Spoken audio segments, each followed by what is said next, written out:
ಅದನ್ನು ಸ್ಪಷ್ಟಪಡಿಸಿ. ಆಮೇಲೆ ಮೊಸಳೆ ಕಣ್ಣೀರು ಹಾಕೋದೆಲ್ಲ ಬಿಡಿ. ಅವ್ರು ಕೊಟ್ಟರು ಇವ್ರು ಕೊಟ್ಟರು ಅಂತ ವಿಷಯಾಂತರ ಮಾಡಿ ಗಂಭೀರತೆಯನ್ನು ಅದನ್ನು ಕಡಿಮೆ ಮಾಡುವಂಥ ಷಡ್ಯಂತ್ರದ ರಾಜಕಾರಣ ಬಿಡಿ. ಎಷ್ಟು ದಿನ ಮಾಡ್ತೀವಿ ಷಡ್ಯಂತ್ರದ ರಾಜಕಾರಣ? ಇನ್ನೊಂದು 20 ವರ್ಷ 30 ವರ್ಷ? ಮೈಸೂರಿನ ನಾವು ಬೆಳೆದನ್ನೇ ಅವರಿಗೆ ಸಿದ್ದರಾಮಯ್ಯನವ್ರಿಗೆ ಕೇಳಿಸ್ಬೇಕು.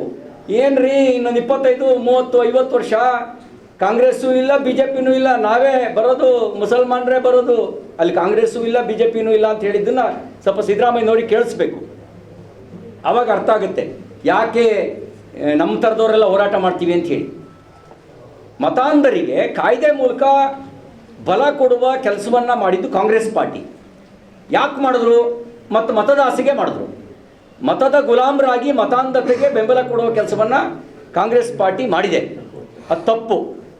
ಈ ರಾಜ್ಯದಲ್ಲಿ ಈ ದೇಶದಲ್ಲಿ ಕಾಯ್ದೆ ತಂದಿದ್ದು ಉಳುವವನೇ ಹೊಲದೊಡೆಯ ಅಂತ ಕಾಯ್ದೆ ತಂದಿದ್ದು. ಮುಸಲ್ಮಾನರೇ ನೆಲದೊಡೆಯ ಅಂತ ಕಾಯ್ದೆ ತಂದಿದ್ದು ಯಾರು? ಅದು ಕಾಂಗ್ರೆಸ್ ಪಾರ್ಟಿ. ನಿಮ್ಮ ಒಕ್ಬಾರ್ಡ್ ಕಾಯ್ದೆಯಿಂದ ತಾನೇ ಇದೆಲ್ಲ ಸಮಸ್ಯೆ ಬಂದಿರೋದು. ಆ ಕಾಯ್ದೆ ಸಂವಿಧಾನ ಬಾಹಿರ ಅಂತ ನಮ್ಮದು ನೇರವಾಗಿ ಆರೋಪ. ಕಾನೂನು ತಜ್ಞರಾಗಿರ್ತಕ್ಕಂಥ ಮಾನ್ಯ ಮುಖ್ಯಮಂತ್ರಿಗಳು ಬೆಳಕು ಚೆಲ್ಲಬೇಕು. ನೀವು ವ್ಯಾಕರಣ ಗೊತ್ತಾ, ಸಂಧಿ ಗೊತ್ತಾ, ಸಮಾಸ ಗೊತ್ತಾ, ಬಸವಣ್ಣನ ತತ್ವ ಗೊತ್ತಾ, ವಚನ ಗೊತ್ತಾ ಅಂತ ಹೇಳ್ತೀರಿ, ತುಂಬ ಒಳ್ಳೆಯದು.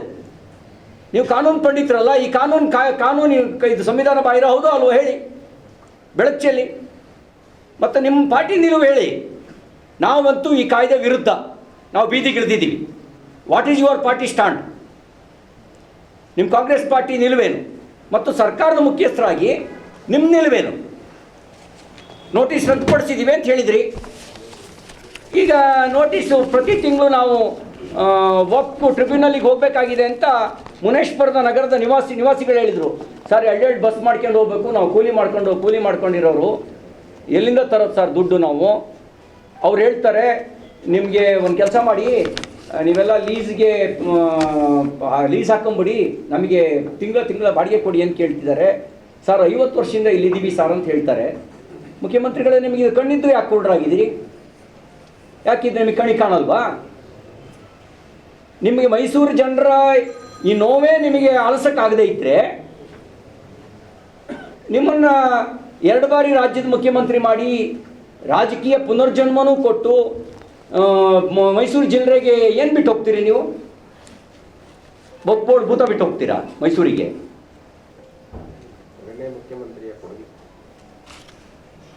ಹಾಗೆ ಅವ್ರ ನಿಲುವನ್ನು ಏನು ಅಂತ ಸ್ಪಷ್ಟಪಡಿಸ್ಲಿ. ನಮ್ಮ ಪಾರ್ಟಿ ನಿಲುವು ಸ್ಪಷ್ಟ ಇದೆ. ನಾವು ವಕ್ಫ್ ಕಾಯ್ದೆ ವಿರುದ್ಧ. ಯಾರು ದಾನ ಕೊಟ್ಟಿದ್ದಾರೆ ಆ ದಾನದ ದಾಖಲೆಗಳನ್ನು ಪರಿಶೀಲನೆ ಮಾಡಿಸ್ಕೊಂಡು ದಾನ ಕೊಟ್ಟರೆ ಜಮೀನು ಮಾತ್ರ ವಕ್ಫಿಗೆ ಸೇರಿತ್ತು. ರೈತರ ಜಮೀನು, ದಲಿತರ ಜಮೀನು, ಮನೆ, ಮಠ, ದೇವಸ್ಥಾನ, ಆಸ್ಪತ್ರೆ, ಸ್ಕೂಲು ಇವೆಲ್ಲ ವಕ್ಫ್ ಪ್ರಾಪರ್ಟಿ ಅಲ್ಲ. ನೀವೇ ಯೋಚನೆ ಮಾಡಿ. ವಿಶ್ವೇಶ್ವರಯ್ಯನವ್ರು ಓದಿ ಸ್ಕೂಲ್ನ ವಕ್ಫ್ ಪ್ರಾಪರ್ಟಿ ಏನು ಡಿಕ್ಲೇರ್ ಮಾಡ್ತಾರೆ ಅಂದರೆ ಆ ಡಿಕ್ಲೇರ್ ಮಾಡಿದವನ್ನೂ ಸೇರಿಸಿ ಏನು ಮಾಡ್ಬೇಕು ನೀವು ಹೇಳಿ? ಹಾಗಾಗಿ ಇದು ಸರಿ ಆಗಬೇಕು. ಆಗ ಕಾಂಗ್ರೆಸ್ ನಿಲುವೇನು ಸ್ಪಷ್ಟಪಡಿಸ್ಲಿ. ಆಮೇಲೆ ಕಣ್ಣೀರು ಹಾಕೋದು, ನಾಟಕ ಆಡೋದು, ಎಲೆಕ್ಷನ್ ಬಂದಾಗ ಒಂಥರ ಮಾತಾಡೋದು ಅದೆಲ್ಲ ಬಿಡಲಿ. Not sir.